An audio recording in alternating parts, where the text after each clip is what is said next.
I remember being shocked to learn that Robert Frost would get depressed about his poetry, about uh, how he was full of self-doubt about whether it was any good. And every artist struggles with this. Maybe everybody struggles with that judging voice that says we're no good. And when I'm no exception. When I feel that way, especially when I take my walks, where I often, uh, almost always, write my poems. Uh, if I'm struggling, I hear a thrush or a chickadee singing, and it reminds me that that's all that we're doing. We're just letting our song out. It's in us. That's really all we have to do.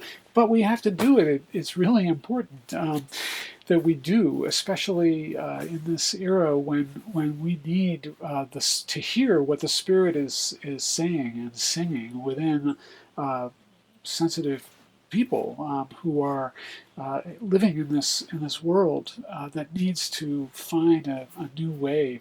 Humanity needs to find its way, a new way to live, and we need the sound of our truth. Um, so that's the title of this poem, uh, the sound of truth.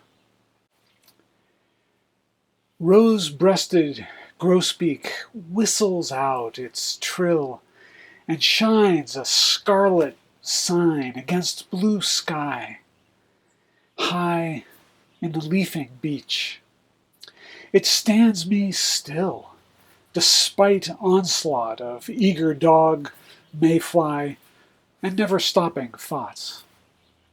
A song so true, clearly expressed, repeats with variation. Is that not what we all are called to do? To sing our part, one choir of all creation. How long will you stay furtive, quelled by fear or dulled by doubt, from full rose-breasted voice? Someone is walking by who needs to hear, who needs your truth right now. Lament, rejoice, share news of fuzzy green, sweet buds you found.